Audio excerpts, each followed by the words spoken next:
Hello बच्चों, let's read this question. The question says assertion दिया हुआ है हमारे पास Hofmann degradation of benzamide gives aniline. Reason दिया है इसका Hofmann bromamide degradation reaction can be used for preparation of primary amines from amides.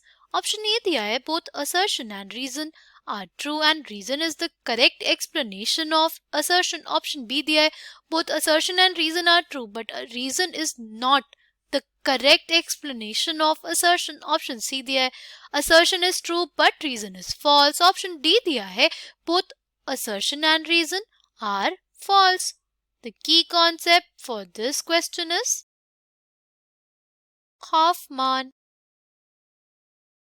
bromamide degradation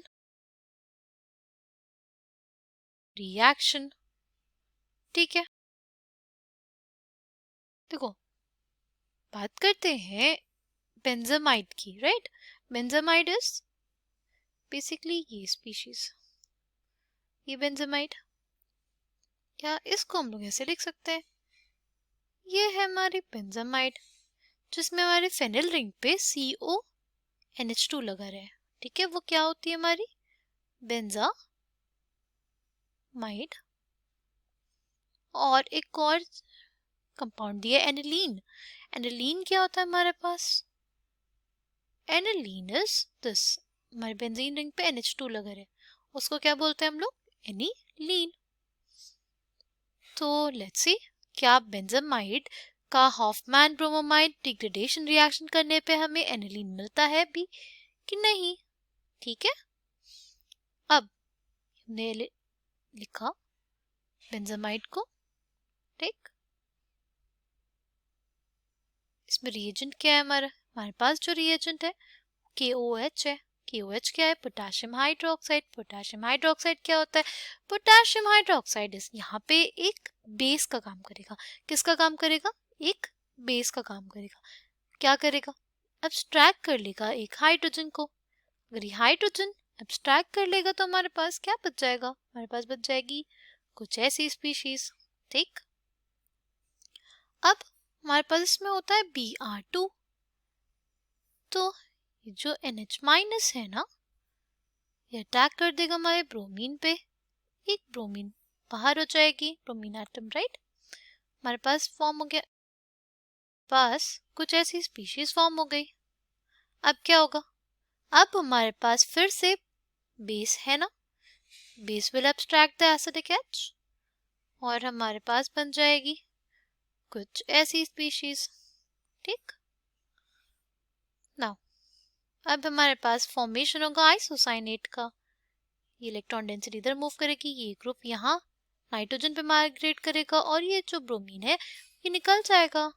ठीक, अब हमारे पास बन जाएगी कुछ ऐसी स्पीशीज. ये हमारे पास क्या कहलाता है, ये कहलाता है आइसोसाइनेट. ये क्या है हमारे पास, एक आइसोसाइनेट है. अब हमारे पास आइसोसाइनेट पे फिर से हाइड्रोक्साइड आयन जो है ना, एक न्यूक्लियोफाइल का रोल प्ले करेगा. यहाँ पे अभी तक वो बेस का रोल प्ले कर रहा था ना, अब यहाँ पे एक न्यूक्लियोफाइल का रोल प्ले करेगा. ठीक, कार्बन सेंटर पे अटैक करेगा. राइट, इलेक्ट्रॉन डेंसिटी ऑक्सीजन की तरफ जाएगी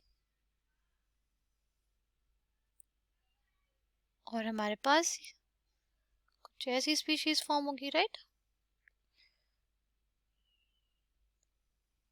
तो ये जो नेगेटिव चार्ज है ये डबल बॉन्ड के साथ कॉन्जुगेशन में है, तो हमारे पास कॉन्जुगेटेड स्ट्रक्चर भी फॉर्म होगा. वो कैसे फॉर्म होगा, कुछ ऐसा फॉर्म होगा, C double bond O OH N minus.